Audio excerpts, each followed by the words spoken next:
What does it take to be an epic dad? Meaning a family man that has everything from his fitness, marriage, and his relationships with his kids all dialed in. On top of that, he continually works on leveling himself up physically, financially, mentally, and spiritually. It is ultimately what many of us family men want to become, but few will actually do the work that's required to get there. What's going on, fellas? I want to welcome you to Alpha Dad Consulting. I am your host, G. Vidal, and on this show, we focus on helping family men rise above the challenges that they face as husbands, fathers, and providers to embracing their role as a leader so that they can create the life at home they truly desire. We do this by bringing you tactics, strategies, resources, and conversations with incredible men who are playing this game of being a family leader at a high level. In today's episode, I had the honor and privilege of interviewing my fellow Apogee brother, Drew Camp. Drew is a combat veteran who founded the Epic Dad Company, or TEDCO for short. Initially a natural supplements company, however, it has grown into a movement that helps dads become better athletes, leaders, and providers. TEDCO not only provides you as a dad with your pre-workout needs, but also offers a strong community and coaching programs aimed at helping dads level up in all areas of life. Drew and I initially connected through our Apogee Strong Brotherhood, and I reached out to him to get help on podcasting as he runs a popular podcast called the Epic Dad Legacy Podcast. I recently had the honor to be a guest on his show. Please enjoy my conversation with Drew Camp as we dive into different aspects of family leadership, and he shares with us the formula on how to become an epic dad. You're not going to want to miss this. Let's go. I can see the enemy approaching the battleground. Hear the drums pound like a thunder sound loud. I gather up my count to prepare them for what's coming. We've been summoned. All right, Drew Camp, welcome to Alpha Dad Consulting, man. It's been quite the journey for me on the podcasting side, and you had a lot to do with that because I reached out to you. We're in the Apogee Strong program together, and I reached out to you. You told me through one of the mentor calls in the chat. You were like, "Hey, dude, if you need some help with the podcasting, hit me up. I know some stuff on this topic." So super thankful, man, because everything you showed me on that 30-minute call, like I've been implementing, and lo and behold, here we are now on a podcast show together, which is cool. Yeah, dude, it's been awesome to see you take action on it, man, and start to grow it. And that's what it's all about, man, is, a raising tide is going to raise all ships, right? So Yes, sir. if you can help somebody else out, like why not do it? We're all trying to chart down the same path and create impact, Yes, sir. Yeah, man. So, so I wanted to bring you on because you have quite the journey, quite the story to kind of tell. And I was looking at some of the bio notes that you provided, and I wanted to kind of get into some of that stuff as well, and go into TEDCO and everything you got going on there as well. But before we get there, what I want to do is I want to dive into just kind of how stuff was in your household, man, growing up as a camp, right? And specifically your relationship with your father, right? How that dynamic was, because I feel like for better or for worse, right, it has an impact on the men that we become as we get older, whether we pick up stuff from him or we don't, or a little bit of both, right?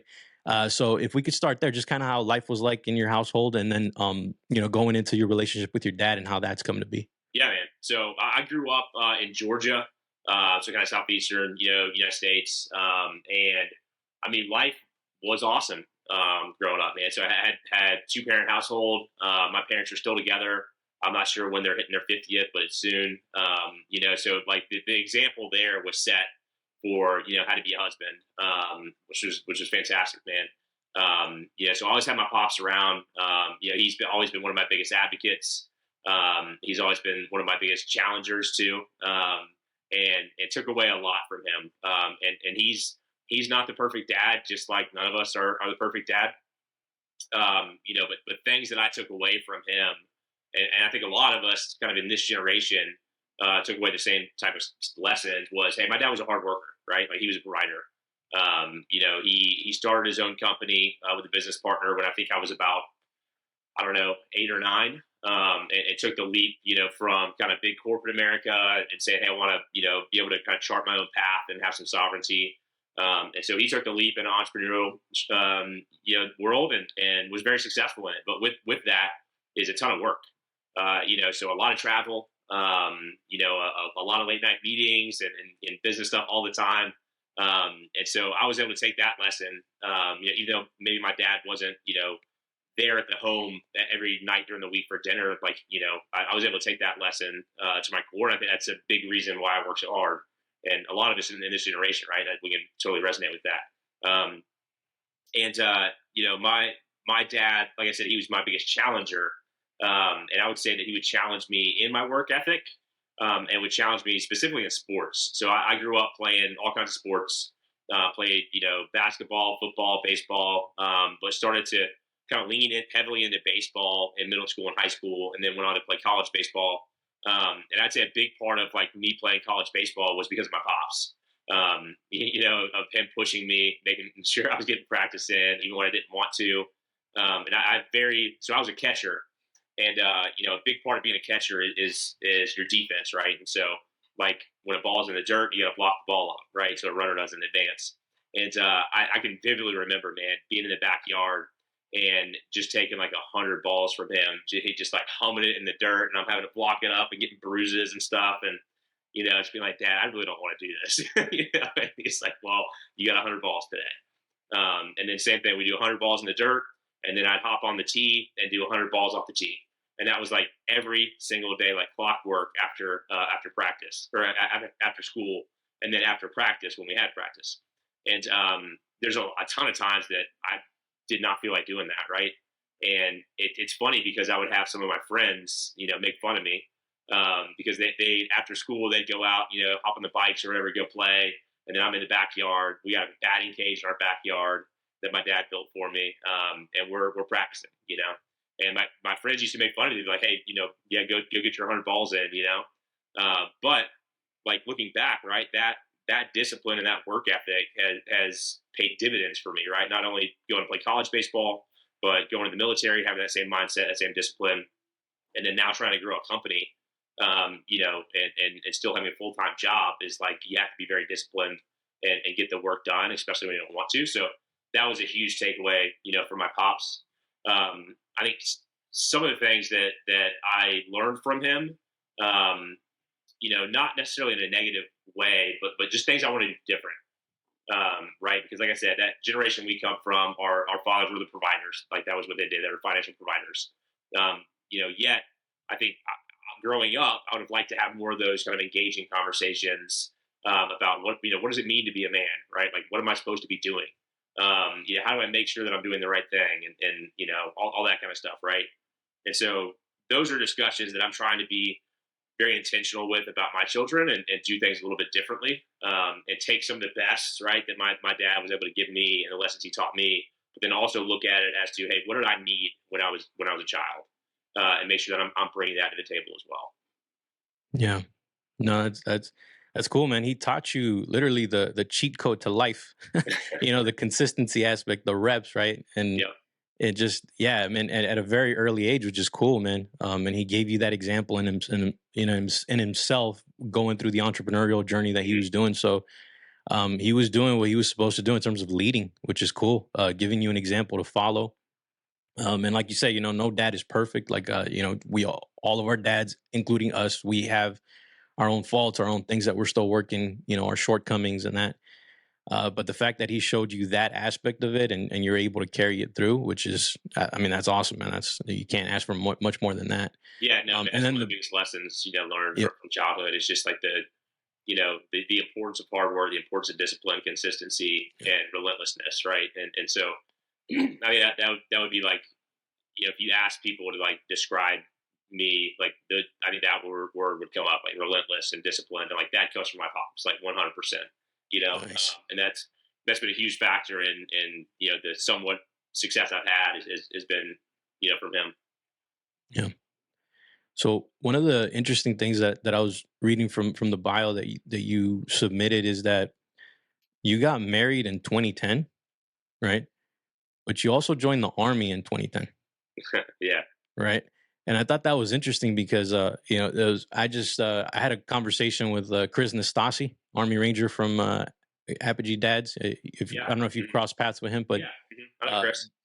yeah, Chris, great dude, man. And he gave me a stat, right? A divorce stat Yo, real quick, before we continue on with the content, right now here in the US alone, close to 50% of all marriages are ending in divorce. That means that 50% of families are broken, and the dad usually gets voted off the island and has to fight back with the courts to regain access to his kids. It is one of the worst things happening to our families right now, and here at Alpha Dad Consulting, we are on a mission to change this statistic. Most of the time, these divorces happen as a result of how you as a man show up to lead your family. This was the case when I almost lost mine. I was trying to be my wife's dad instead of trying to be her man, and it created a series of problems that almost ended our marriage. If I wouldn't have changed as a husband, as a man, and as a leader, our children would have never entered this world. Can you imagine your kids not existing? All because of something you failed to do. I can't, and I refuse to. It took a lot of trial and error for me to turn my marriage around and create the family life I wanted. Look, I don't know where you're at right now, but if your family life is not what you envisioned, a passionate marriage full of love and respect, an unbreakable bond with your kids, a fortified mindset, along with the necessary skills to build a life of abundance, then I want to give you the advantage I didn't have while I was figuring all this out. It's called the Ultimate Family Leader Playbook, a free guide with 7 battle-tested strategies you can use to keep your family from ever becoming a divorce statistic. Had I not started implementing these in my own life, I would have lost my family many years ago. Give yourself the advantage I didn't have. The best part is that these strategies don't take much time, and if you do them, they will have a significant impact on you and your family. Just go to alphadadconsulting.com/leader to get your copy of the playbook. Again, that's alphadadconsulting.com/leader. Grab your copy of the Ultimate Family Leader Playbook today and start showing up as the leader your family deserves. Now let's get back to the content. When it comes to servicemen, right? He was like, people that go into service, whether army, whatever, field of the military they go into, that marriages, the divorce statistic goes up to 73%. Yeah, I was gonna say, I think the national average is like 50 or something. I was like, it's probably gotta be close to like 75 with the military guys. Dude, it's like 73 for, when you're active service, right? And you have your wife. And then when you come back and get out, it goes up to like 92 or 93, something like that, which is insane to me. So you, my friend, joined when you got married. I don't know what happened first, right? If you joined and then got married, or got married and then joined, but you were in it for 4 years. And how did that work, man? Like, how did you guys make it work? And then now, you guys are still together. You guys are rocking and rolling with the kids, and you're starting your own business. There's a lot going on. But I would just like to get your take on how you guys defeated that odd, right? And that stat, and it didn't become a thing for you guys. So yeah, man. I mean, part of it is probably just like I was lucky, right? And I chose the right one, and yeah, that's definitely part of it. That's always part of it. Yeah. And part of it is like, hey, my wife growing up grew up in a very similar way to me, so we have a lot of the same values and things like that, right? So, but like going way back, before that, like when we first met, it's funny.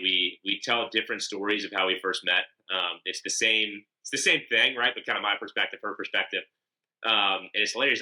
So I used to play guitar a lot, and I don't really do it anymore that much, because when you have young kids, pick it up every now and then. But I grew up playing guitar, and then I played baseball in college, but I transferred, so I had one semester left once I was done playing ball before I graduated, or I guess 1 year left. And so what I did was I played the college bar scene, just playing a couple $100 a night or something, and like free beer.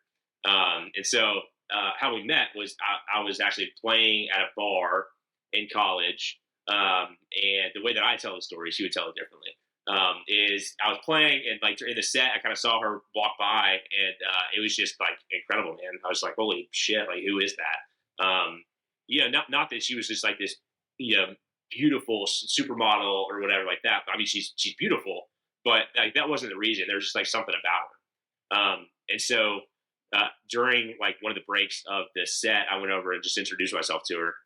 Said, hey, I'm through camp.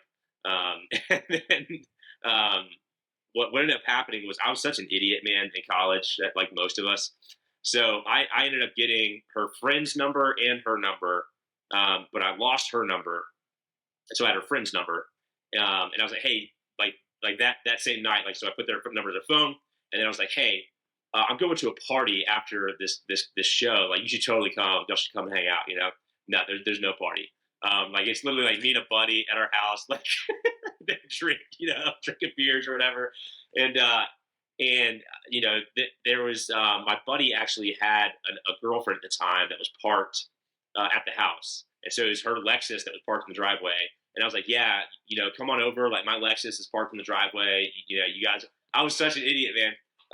Like I don't know why my wife stuck with me, but anyway, for whatever reason, she thought it was a good idea to come over, and then we kind of hung out a little bit, connected, and then I actually ended up having to call her friend because I lost her number in my phone, and so she thinks that I'd like her friend, and it's just like this whole thing. But eventually, I say, hey, I'd love to take you out on a date, and so we go to like the only restaurant in our college town, which is Applebee's. It's like our first date. It's like the only restaurant. And we just instantly connect, right? There's just something about her, totally different from like any girl that I dated in the past. And like, I almost knew instantly. I was like, dude, like this is the one, but in college, my plan was to join the military after college. Like that had been my plan for a long time. Like since I was a kid, I knew I was going to do the Army. So we had multiple discussions about it. She was obviously not thrilled about me, joining the Army and going to the military with us dating. And so she broke up with me probably, I don't know, 3 or 4 times over it. But I think she saw my conviction in it, that I was like willing to say, no, like if you're going to leave me, you're going to leave me. But like, this is what I'm going to do. And so I think that was a big part of knowing that like my intention, and my goal was to do this, and I'm not letting anything get in the way of my goal. So I think that's one of the things that she was attracted to. Like I said, the relentlessness, right, of like I'm going after a goal. So we ended up getting married on November 5th, 2010, and I've got a tattoo. If you know the movie V for Vendetta, yeah. They say remember the 5th of November. So that's how I remember my anniversary. We actually have matching tattoos of like the V for Vendetta face. That's cool. So we remember our anniversary. But I joined the military before. So I went to basic training, went to airborne school, and then we got married. And we were planning this huge wedding at like Chateau Elan in Georgia, like a super expensive wedding. And then I went to airborne school, got assigned to the 2nd Airborne Division, and they're like, hey, guess what? You're deploying right away. And then we were like, cool, I guess no wedding. And so we ended up just going to the courthouse, man. So like all these, dreams we had, this huge, massive wedding, just kind of went down the drain. And we were like, hey, we don't really care. Like, we just want to do this. And so we had literally like a few folks from her family, a few from my family. Like that was it, man. And it was perfect. Yeah. And I think it again goes to show like what's important, right? It's like, it's not the huge fancy wedding that's important. Like, why are we actually doing this? And so, yeah, we ended up getting married, man. And then I ended up not deploying right away, but deploying to Afghanistan a little bit later. And how we've survived, that statistic is work, I think, is probably like the right answer. It's not easy by any stretch of the imagination. It was not easy before we had kids. It's definitely not easy now that we have kids. But I think, like I said, we were both on the same page of, this is kind of how we want our life to go. We have the same values. And even though we may disagree, like we made that commitment on November 5th, 2010, that like, this is for life. And so like, we're going to make it work. And when times get tough, man, like that, we go back to that, right? Of like, this is a commitment we made. And so I think that happens with a lot of guys, especially in the military, right? Is you're gone all the time, you're deploying, you're training, things like that, right? And I think the communication is not there. And so things just start to bubble up until you get to a breaking point. But I think if you try to have that consistent communication, you guys are on the same page of this is the trajectory that we want to go. We have a shared vision, and we've got shared values, and we've got a commitment. I think that helps you overcome a lot of the challenges. Yeah, no, I totally get that, man. And I think you hit it on the nail there with the commitment aspect, and the shared values, right? Because you have those core principles, within a marriage. And I mean, that's kind of the foundation, man. If you guys are on that same boat, and you guys come in with the understanding that you are committed to this, like it's not, like the honeymoon phase, it phases out, like the whole feel good feelings of like, oh, okay, yeah, like we're in love and this and that. Like, I love one of my mentors growing up. Yeah, I call him Pops. He was kind of like my father figure outside of my biological dad. And when he was kind of doing some counseling with us when we were going through a rough time, and one of the things he said to us is like, what does it mean to be in love, right? In a relationship. And I remember, giving him all sorts of, lovey dovey answers. Oh, it's a feeling or this and that. And my wife was doing the same thing. And he's like, no, it's a commitment, man. And he's Yeah. like, you can say that you love the army, but it's a very different thing when you say that you're in the army. Like Mhm. your commitment, there's a decision that was made and then you're committed to that. And when he said that, I was like, man, it flipped a switch in my head where I was like, okay, yeah, when we set our vows to each other, like it was a commitment. It was something that we were entering in together, and we're deciding to to go on this journey together, right, for the rest of our lives till death do us part.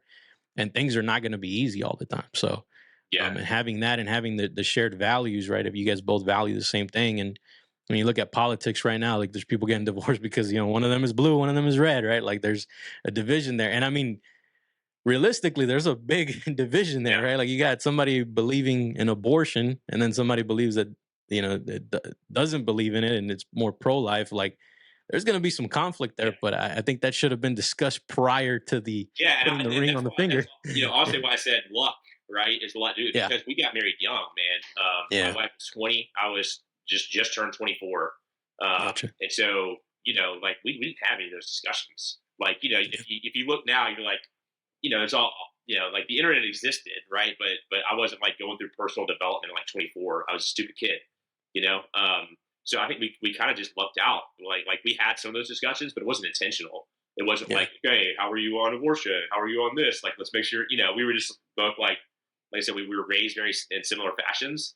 And we had a lot of the same values, and so that has stood the test of time. But if I go back, like, yeah, we should have had those discussions, right? Of like foundational principles. Let's make sure we agree on those. yeah, for sure. And that would be my suggestion for anybody that wants to go down that path is to have those discussions first. And then two, what's kind of cool is, like I said, we got married young, and that to me has been a huge benefit for us, actually. A lot of people say like, "Hey, wait till you're 35, to get married because then you truly know yourself." And I'm like, well, you don't really truly know yourself like ever. And then two, it's like we've had the opportunity to grow together, right? So like we got married when we were young and stupid, and we've grown so much. Like we'll be married 13 years this year, and like we're in our 30s, so it's crazy. But we've grown so much together as opposed to like having all these experiences before you get married, then coming together. We've had those experiences together, which has been really, really cool.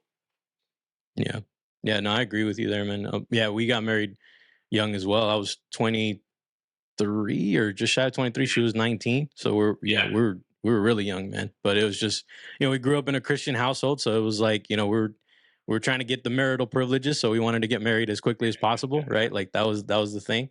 So not going to lie about why our and what our motivation was for getting married so young and all that. But it was a game changer for us as well, because now we're getting to 13 years next year. It'll be 13 years. And we've grown up together. Like we've Yeah. had a lot of life experience together, and it serves us, to be able to rely on those experiences and understand that we've come a long way from where we were, Mhm. and everything that we have now, including our kids, but also just our finances, everything that we've accomplished, right? Career wise, whatever that looks like, it's all been together, and like that's an awesome thing, man. It's an awesome feeling. So yeah. Yeah, and you're right. I don't think we ever. Yeah, I'm 36, and I'm still trying to figure myself out, Yeah. man. Like there's a lot that I got figured out, but there's a lot that I still need to figure out. So for sure, yeah. All right, man. I want to go into fatherhood, right? So you're in the delivery room, your firstborn daughter, right? You get to hold her, you lay eyes on her for the first time, you get to hold her for the first time. What's going through your head? Dude. What are the emotions? What are you feeling? Yeah, I mean, indescribable. A lot of tears for sure. So I'll tell you, like, funny story about our first child, our first daughter. So we didn't know. if we were gonna have a boy or a girl. So we chose to wait, to the delivery room, which was an awesome experience. We didn't do that with our second two. We were like, it's too stressful. But the first one was awesome, and I had like made some joking comments to my wife like before we went in there, that like I was gonna like get involved, and be like right up in there. And that actually ended up happening. So like we went to like our 37-week checkup, I think, 37, 38 or so. And they're just like, hey, you guys got your bags packed? And we're like, I mean, yeah, and then they're like, all right, we'll head over to the hospital. And, we're just like, are you like, no, we got 2 more weeks.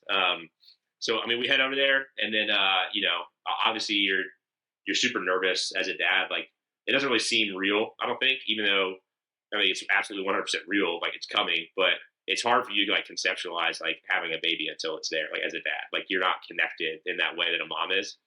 Um, so yeah, I made a joke to the nurse of like, hey, you got some gloves, like you want me to put on or whatever. And she's like, yeah, here you go. Here's your gloves, And I was like, okay, like, let's do it. And so I actually ended up, and I've done this with each kid now, like literally being right in the mix, and I was the first one to like put my hands on my child. Wow, that's awesome. Get emotional, man. Think about it. That's awesome, bro. Yeah, it was incredible, man. And then she comes out, right, spread legs, and it's like, all right, sweet, we got a girl. And yeah, just incredible, man. I mean, like I said, it doesn't seem real until it happens, but like the moment that you're holding that child, it's just like your life totally changes. And I tell this story a lot, like to the Tag company in our community. But like when I transitioned out of the military, it was, and a lot of guys go through this. It's like it's hard to find like a sense of purpose again, right? Like a sense of like identity, because everything you've done up to that point has been around the military, and like now it's gone. And so I'd gone through a pretty rough transition, and having my daughter, it was like immediate like sense of purpose again, of like, cool, like this is what I'm supposed to do. Like now my job is to support this girl, right, and to like lead her, to raise her. And that was just like instantaneous, man. But with that, like there's, and I don't want to give like a false sense of everything was perfect. I don't think it is for any dad. There's a ton of challenges along the way, when they're young and babies, especially. Just because you're not like as connected as the mom is, right? I mean, there's literally nothing for you to do. They're just like, they want mom. Yeah. So that was tough, and I think like, had to find ways to like help out and like try to change diapers and do the dishes and all kinds of stuff, right? To be helpful, because like the baby doesn't want anything to do with you.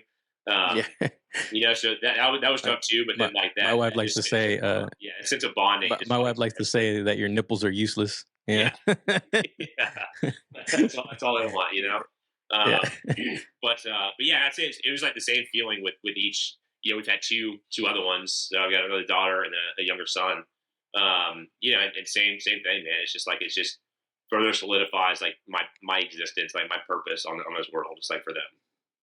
How was the difference with you having your son, man? Because I mean, it's one thing you're a girl dad, right? You had 2 girls, and then you get this boy, right? And there's something that's different. At least in my experience, there's something that's different when you have a son as a dad, right? And can you speak to that a little bit? What you felt there? Man. So I started the Epic Dad company before I had my son, but I would say that our messaging didn't get clear until I had my son. So like I wanted to help dads, right? And that's what we do. And as a girl dad, like I felt like my job was basically to set the example of the type of man that they would want to marry one day, right? And that's good, but you can do that. But at the same time, when the girls aren't looking, I can be whatever type of man I want to be, right? And so I still found myself like, still being a good dad, right? Trying to set that example, but like, having vices and still, depression, anxiety, stuff like that. And with my girls, but the second, like we found out we were having a son, man, I was like, oh shit. I was like, I gotta look in the mirror because like he's going to become me, and so like every single thing that I do, I need to make sure I'm trying to be intentional about it, that I'm raising him up the right way, because he's going to grow up and he's going to be like me. So like, I better make sure that I understand myself and I'm doing the right things. And so that, I mean, that was a big pivot point for me, and really started like this journey of like, personal, professional development for me on the road to like, what is a man and what does a man do? Because like I mentioned before, those were some of those conversations that I wish I would have had with my father. And like I said, he did an amazing job and taught me a ton of lessons, but like we never really had those discussions. So here I am at like 35, and I'm just like, well, like what is a man? Like, what am I supposed to teach my son? So like immediately started doing a bunch of reading and personal development on like masculinity and manhood. And it took me down a road to read a book called Raising a Modern Day Knight. I forget who the author is, but I'm sure we can like link it up in the show or whatever. And that book was transformational for me, man.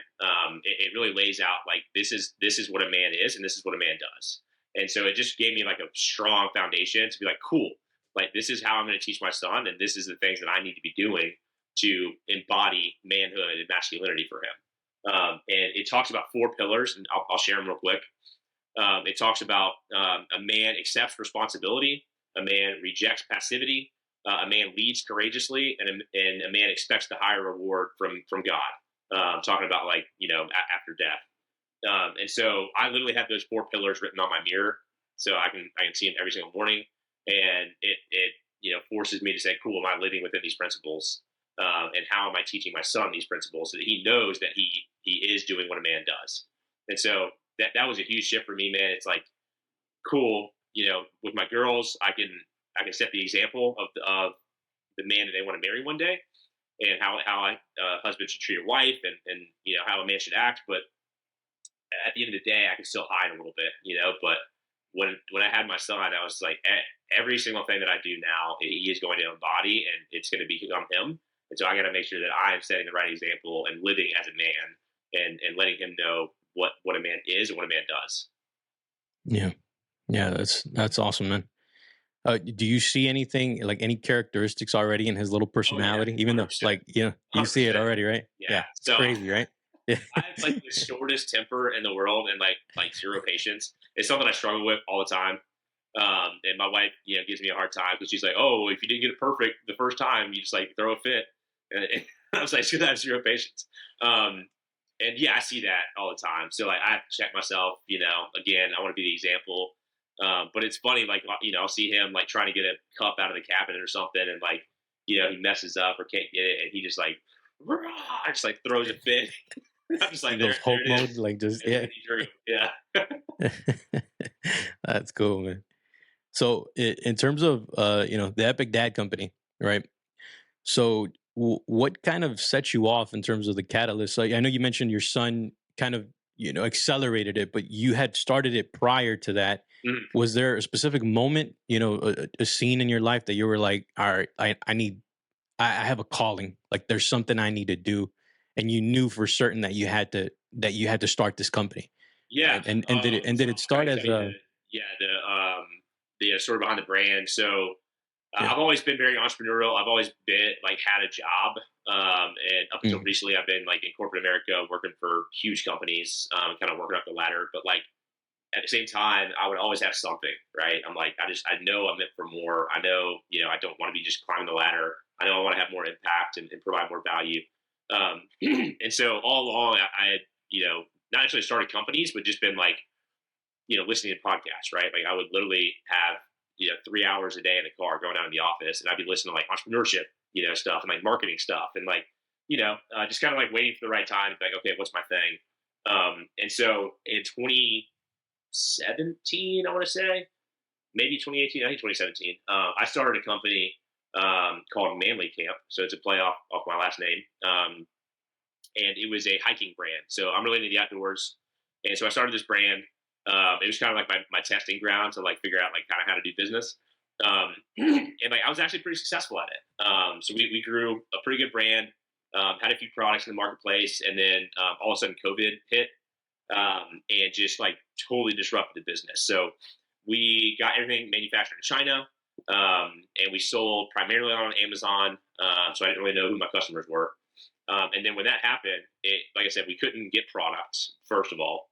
So that was a big disruptor in the business from a cash flow perspective. And then when we did get product and we wanted to sell on Amazon, it was during like the height of COVID, and Amazon wasn't accepting anything in their distribution centers besides like hand sanitizer and masks and stuff that like support COVID response. And so now here I am sitting on like this mountain of inventory, and I'm like, I don't know who my customer is. Like I have no idea, right? Because all I've tried to do has been like find a product opportunity, like a gap in the market, and exploit that to make some money. And I learned how to do that, which is great. But what the lesson I learned was like, you have to have a strong foundation for a customer of like, who is your audience? Who are you trying to serve? What's the problem you're trying to, to help with that customer? And you have to know that like deeply, because what happened with me is now I'm on this mountain of inventory. I can't sell it on Amazon. I have to sell it direct to customer. And I'm like, I don't know who that is. And so ultimately ended up exiting out of that business. It took about a year or so, knowing I wanted to do something else. I was like, let me take some lessons learned and start something new. So within that year, just did a lot of thinking about what's important to me. What problems do I actually want to solve? Where do I think I can provide value and impact, in the world? And two themes kept popping up, which was fatherhood and fitness. So fatherhood, we kind of already talked about the importance of it, right?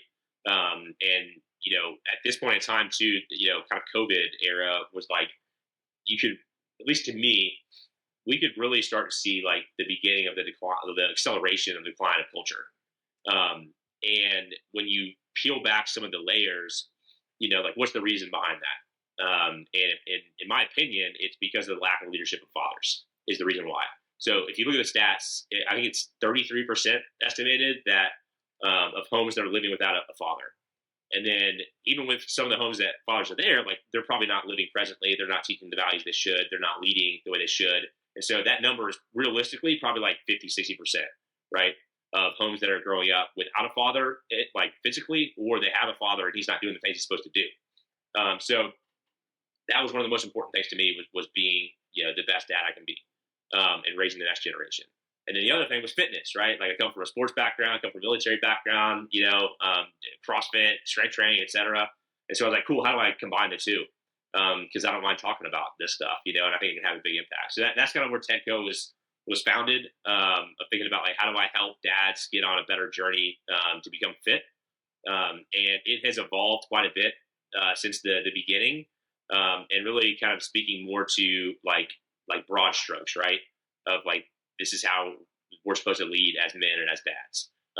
And so we still have a supplement line that we launched about a year and a half ago, and then we've got our version 2 of our first supplement that's out in the market right now, Natural Pre-Workout, which is incredible, by the way.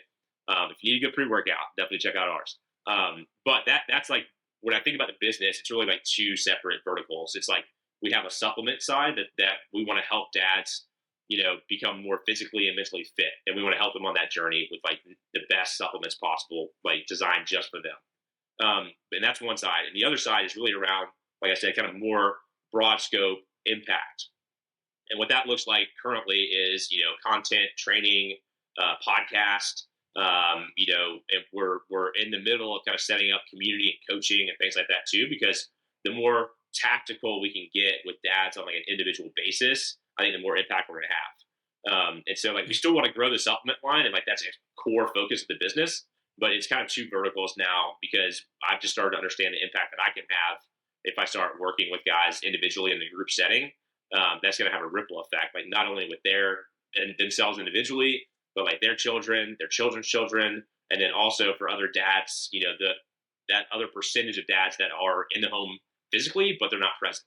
Because once dads start leveling up, that we call it, and they become more intentional, they get fit, right? They're executing at the office, they're making more money, they're being intentional with their kids, like that rubs off, and people are going to ask, like, what are you doing?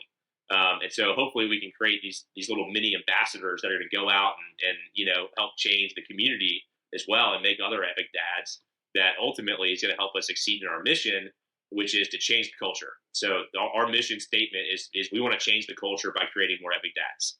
Yeah. And to do that, we've got to be very hands on, I think. Yeah. I love that, man. That's awesome. That's awesome. And so with that, right, since you're helping men, you have the product line, but then you're also you added this other vertical, helping men, doing the coaching, doing the community. What have you seen to be kind of the catalyst, right, that you've seen to where men want that type of help, right? Or they're seeking that type of help? Because that's been, and this might be a selfish question on my side, is like it's been hard for me to figure that out, right? And I don't know if we can, right? I just you had Cody Chapman on at your show. I just had him on mine as well, Okay. and we were talking about this, and one of the things he mentioned is that he thinks that it's that it always requires them to go through some sort of a trial or to hit some sort of a rock bottom effect before they wake up Mhm. to the necessity of needing this type of help, right? Of seeking out a mentor like you are, or your type of program. Do you find that that's the case, or do you think there's something different there? Yeah, no, I think us as men, we're very resistant to help. Yeah. And we kind of, especially in today's culture, it's we try to fly solo on everything. We try to figure everything out ourselves, right? So I think a lot of guys are going through pain and they're not willing to raise their hand and say I need help on this. So our job as the Epic Dad Company and other folks like Cody out there is to really get guys to wake up and have them understand that yes, they are going through pain, that there is a better path, right? And then to help present that better path for them. So I don't necessarily think that somebody has to be like at rock bottom, to want help, but they have to have a clear picture painted for them of the pain that they're in, because a lot of Yeah. guys are not sharing that. Like it's internal for them. They're waking up every morning, and it's hitting them in the heart, but they're not sharing that. And they may still be out there like crushing in a business, right? But their family is a wreck. Their relationship with their wife is a wreck, and they're not voicing any of that. And like externally, it looks like they're successful, but they feel like there's a gap there, and there's something missing, And so I think, like myself and like Cody and like you, is trying to call out that pain for guys to get them to initially raise their hand and say like I need help, and like I'm not the perfect dad. Like I said before, I'm not perfect. You're not perfect. None of us are perfect. And we're all going on this journey together. And so I feel like that's part of our job at TEDCO is to voice that message, and try to connect with guys to say like, hey, it's not just all about external results and money and business. If you're successful there, but you're coming home and you're drinking whiskeys every night and not hanging out with the kids and giving them your attention and time, like you got your priorities misaligned. So that's what we try to message. Yeah. No, that's good, man.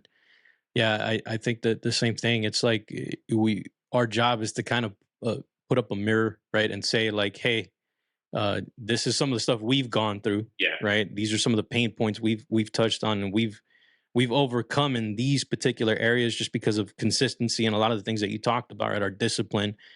Um, but we're still not perfect, right? We're maybe just a few chapters ahead of you, but we can at least help in this particular area or so, and then put up a mirror saying like, you're not alone, man. Like you don't have to go through this painful journey alone. And it's just, yeah, it's an interesting thing, man. Like I look at the community that we have in Apogee, right, and being a participant there.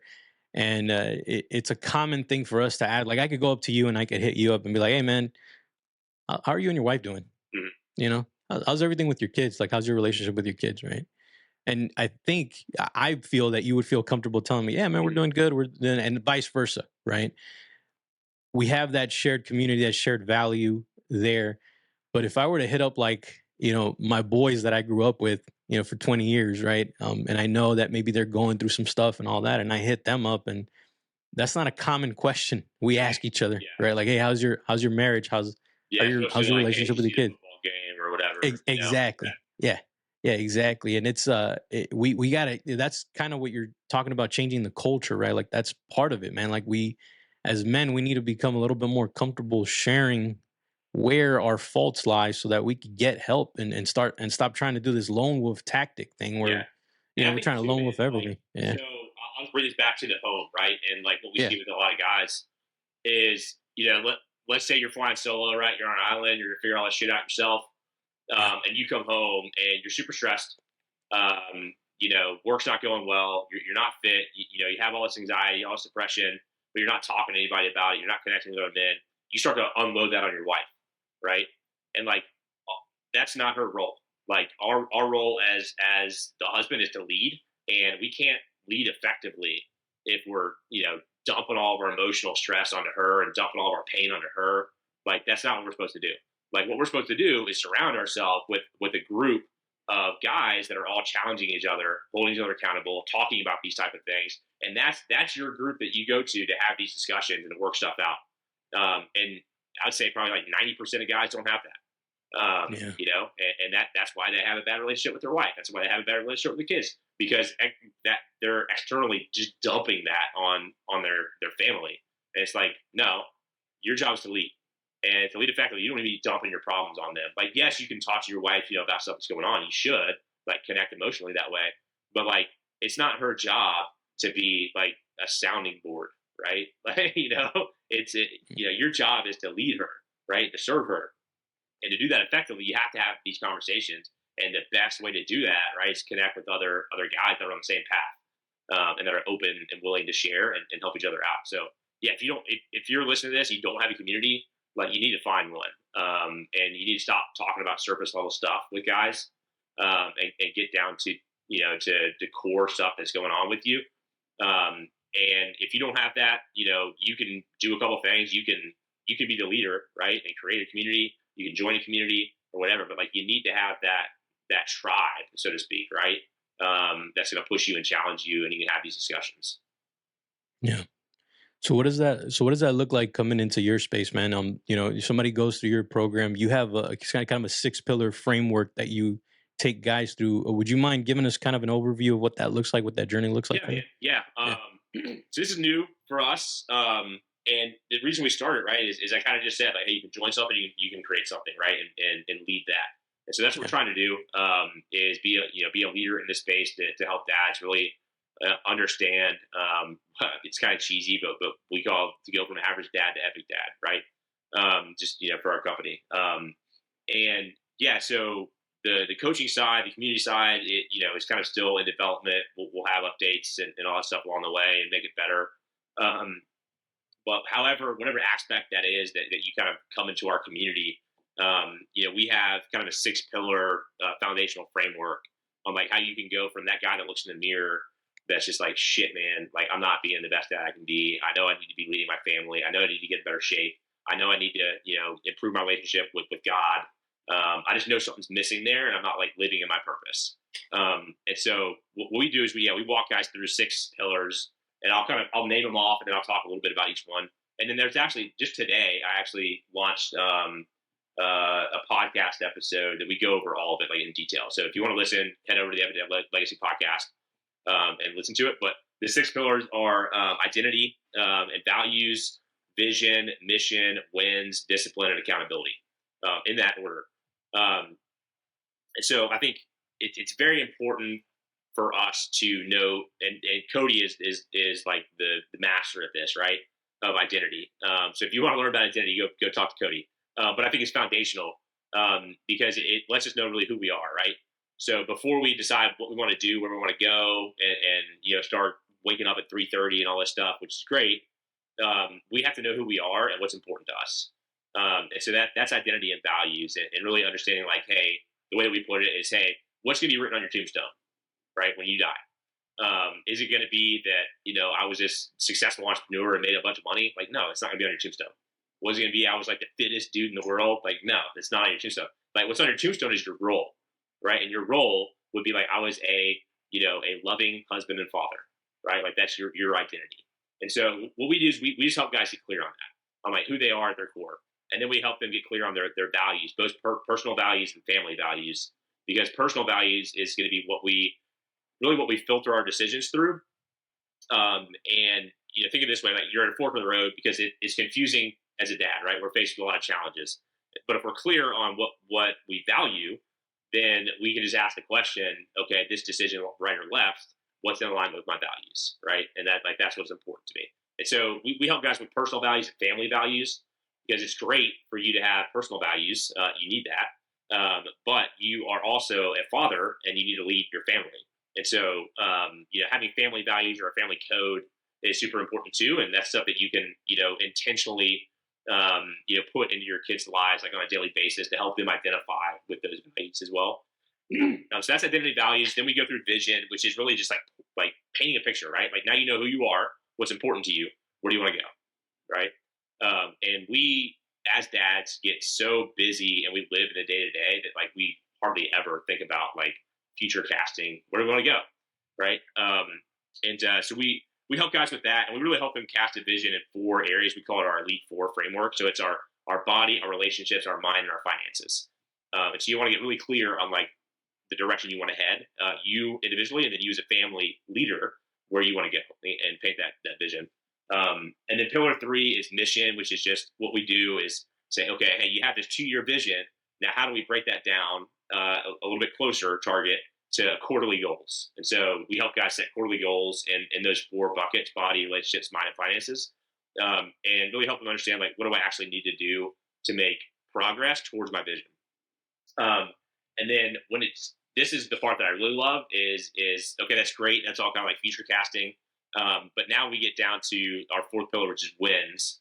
And I always put it this way, like, pretend you're a C-130 sitting on a runway, right? So if you weren't in the military, you don't know, C-130 is just like a big airplane, weighs thousands of pounds, and it's sitting at a dead still on the runway. It would be unrealistic to think that C-130 would just turn straight up and just like rocket in the sky and just like go do awesome stuff. Like, no, that C-130 has to build up a lot of momentum to get its wings up in the air and to start like seeing progress and seeing results, right? And so like we're the same way. And especially, as a dad, it's like looking in the mirror and it's like, I just don't know what to fucking do, man. Like we need to start building momentum. And the way that we do that is with wins. And we call them wins. You can call them habits. You can call them whatever you want to, but it's like your daily standards. And so all these are like little micro commitments you're making to yourself on a daily basis. And you are honoring your word and meeting those commitments. And what that's going to do is that cast a vote in the direction that, like, I actually am a man of integrity. I actually do have discipline. I actually am going to do what I say I'm going to do. I'm the type of, I am the person that I crafted my identity about, right? So you start to, self-identify with that person and you start to get momentum. And so that's what wins is. And wins look like morning routine, nighttime routine, your daily standards that you make sure that you hit and check the box, right? That's going to build momentum, going to build confidence, so you can start getting off the runway. And then we go into our 5th pillar, which is discipline. So specifically, we talk about fitness and nutrition with discipline because there's a lot of things that we would like to think that we can control in life that we ultimately can't. But fitness and nutrition is one that like is 100% within our control. It's like, hey, did I eat the right things today, and did I get my workout in today? Right? Like you can affect those. And so we try to help guys get extremely disciplined around that because, again, that's going to help create momentum. It is going to help you cast a vote, right, with your identity and your values every time that you do that. So we talk through discipline. And then the last thing is accountability. And so, accountability is huge. We will go to greater lengths to do something for someone else, much more than we will for ourselves. There's a study, I forget, I'll look it up for you guys if you DM me, but it was about people and their pets. And let's say they go to the vet and the vet prescribes, the dog, it's like $400 medication, that they have to take like 5 times a day. You have to shove a pill down their throat or whatever, right? And then the same day you go to your doctor and he's like, hey, all I need you to do is like pick up this prescription, right? For whatever ailment you have. Like people were so much more likely to do that for their dog than they were for themselves. And so like we will hold ourselves accountable to somebody else a lot more than we will to ourselves. And so that's what accountability is, which is really like, community, right? Like we talked about earlier is, it could be as simple as just having an accountability buddy. But ultimately what we want to do is we want to hold ourselves accountable to something else so that we can build that muscle so we can start holding ourselves accountable to ourselves. It's that's accountability, right? So to kind of summarize, right, it's like you need to foundationally figure out who you are, what you value, and then you need to figure out where you want to go. And then once you know where you want to go, you want to make that more tactical and set goals towards where you want to go, right? And then now that you have goals, you want to start creating some momentum, start getting some wins. And then we want to stack on fitness and nutrition on top of that. And then we want to surround ourselves with a community that's going to hold us accountable. And so that's what we call our Epic Dad framework. It's been on my vision board for about 2 years. We've been like working on this messaging, like, is this the right thing? And so, like I said, we just released a podcast today about it. So if you want more info on it, we go into like extreme detail on it. But that's what we help guys with in our community, in our coaching, is really get clear on that framework. And it's been transformational for guys, and for myself, as well. Like that's why it took 2 years to figure this out. It's like I'm going through all this shit too, So Yeah. That's awesome, man. Yeah, I love the clarity on the path in terms of, one milestone hits the next, and the overall roadmap is going to give you that result that you want, right? Of becoming the epic dad, of becoming a transformed man. And it just, yeah, man, I love that. That's awesome. And you're right. Cody definitely hits it on the nail with the identity stuff, man. And like he's the master, the identity code and all that. Yeah. And he has. Because like, going back to like when are guys ready to raise their hand, is they're probably not gonna like, if you start just being like, hey, you need to change your identity, right? Guys just like it's gonna go over their head. But I think that's why fitness is such a core component, right? Because fitness is a driver for like results in every area of your life, and it's something that is tangible. It's something that's measurable, and to be honest with you, like abs are sexy. Right? They look good. So like when a guy looks in the mirror and he is 40 pounds overweight, odds are a lot of other shit in his life is not going well too. Right? Yeah. And you can get them in the door, they raise their hand and say, hey, do you want to lose weight? Cool, I'll help you lose weight. Right? But that's like to get people in the door. Like what we really want to do is like, we want to change your whole approach to like fatherhood, right? And like life. And so to get them to do that foundational stuff. So like, that's why fitness is a big core component of us. One, because it's important to me, like personally, but then I think it is going to be like one of the biggest needle movers for you. And it's something that's directly within your control. Is the more fit I get, the better results I get in every other area of life. Yeah, no, I agree with that, man. It's the physical and mental component. Like it's always tied, and I used to think it was separate, but it's definitely tied. Like right now, with me on the fitness side, like ever since we started Apogee on January, like the thing that I wanted to do is get consistent about just working out every day, right? Yeah. Doing something active. And once I got that dialed in, then I got Chris Nastasi is actually helping me with like an actual CrossFit workout program and all that, which is awesome, dude. And I've been doing that. Yeah, he's a beast, man. And I've been doing that for a couple months now. And like, starting it off, like that first one, dude, I was like, dang, this is hard, and I remember telling him, man, I'm like third round, like doing 10 rounds of this, the circuit that he had me doing. And I'm on the third round and I'm like, holy crap, like, how am I going to finish this thing? Right. But then I got to like the 7th round and I'm like, this ain't that bad. I can actually do it. Like I only got 3 more to go. Like, I could finish this, And dude, like you're talking about stacking wins, like that's been the thing. And it's been a mental game because at that moment, even though I feel like my physical body can't do another set, if I believe, like if my mind thinks that I can and that it's easier, that it's possible, right? I can do it. Like I'll do it. I'll put my physical body through that pain to get through it. And then at the end of it, like nothing beats that high after you're done from work, like a hard workout.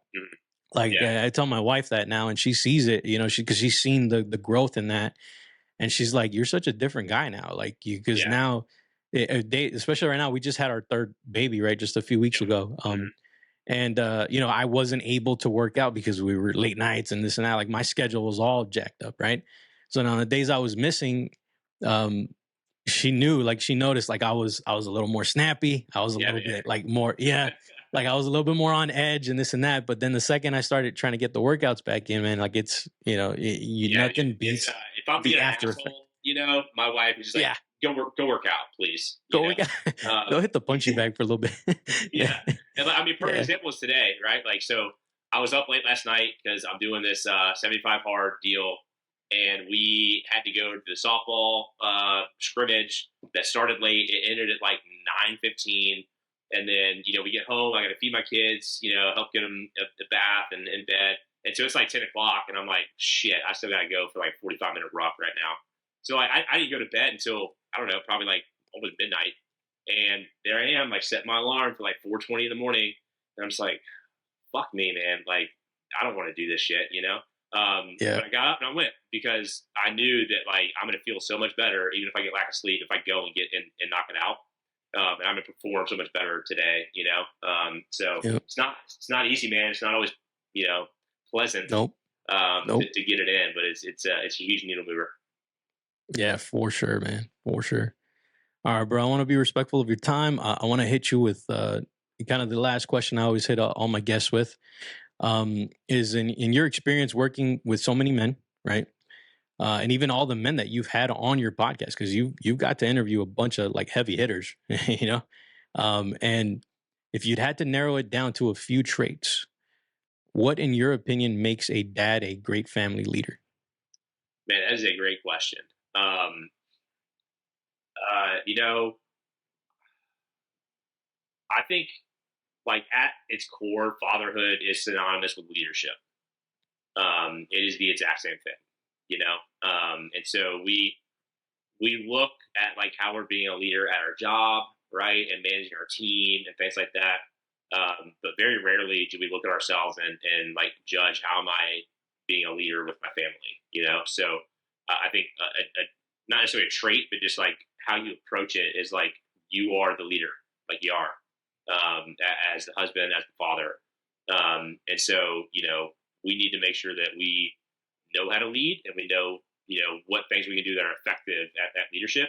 And fatherhood is synonymous with leadership, and leadership, to break it down very simply, right, is doing the things that you say you're going to do and crafting a vision.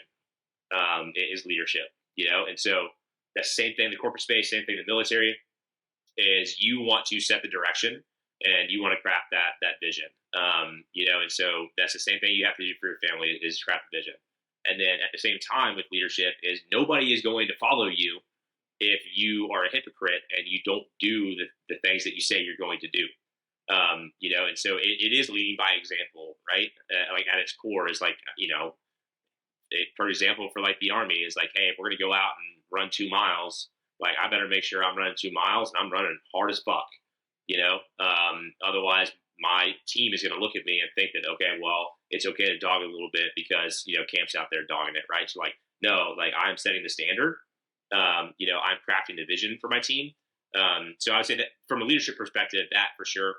And then, man, this is a great question. I would say what makes a good dad as well is intention, I think. And that's kind of a loaded word, but like intention just means, hey, am I approaching this with like in the best light that I want to do what is best for my family and not necessarily what's best for me. And so being a servant leader as well for your family and having that intention for them. Because we're not perfect, man. None of us are. Like we're gonna screw up, but if we're intentional about the way that we're showing up, then we can make adjustments. We can learn from that. But if we're just going through the motions, man, you have to think like every single thing you do for your kids is going to leave a legacy. And so the way I look at it is you can either set an intentional legacy for them, one that you craft, and like maybe it's not all going to be right, right, but at least you're intentional about it, or you can leave an accidental legacy, and one that they're learning lessons from you in the wrong light, and it's going to be a legacy that your kids are going to spend the rest of their lives having to overcome, right? And so, like I said, we're not perfect, man. I'm not perfect. You're not perfect. None of us are as fathers. But if we're being intentional about the way we're going about it and being present, we're just in a much better position for our kids. Yeah, no, I agree with that, man. It helps us course correct. You know what I mean? Having that intentionality. And I love that answer, man, about it, leadership and being a dad is just synonymous, right? Like you can't, to be an effective dad, right? You got to be an effective leader, and it's just they're tied together. And I think a lot of people, especially kind of in the feminist movement. Like they look at, somebody says, oh, I'm a family leader, I'm like the head of the household, and this and that. Like they immediately go to thinking like it's a machismo, Yeah. tyrannical boss type of thing. And it's couldn't be further from the truth, man. Like you servant had to be leadership. Mhm. servant leadership. Exactly. That's what it is, man. Drew, dude, I appreciate you, man. I appreciate all the good work that you're doing to change men's lives. Just everything that you got going on, man, and just how you show up, not only as an entrepreneur and, in your business, but also as a dad, as a husband. Just keep doing what you're doing, man. I love it. And anything we can do to support you on our end here at Alpha Dad Consulting, please let me know, man. I'm always here. And just a shout away, whatever you need, I got you. Dude, brother, sure. Awesome, man. Yeah, dude, thank you so much for having me on, G. Thank you for checking out my interview with Drew Camp. If you enjoyed this episode, all I ask is that you pay it forward and share it with another family man that might need to hear it. If you want to get in touch with Drew, I've linked up all his contact info in the show notes / description below. All right, my fellow Alpha Dad, I'll catch you on the next one. 1, 2, 3, actions I didn't meet. 4, 5, 6, fear and silence begin to mix. 7, 8, 9, the thought of being emotionless started taking over my mind.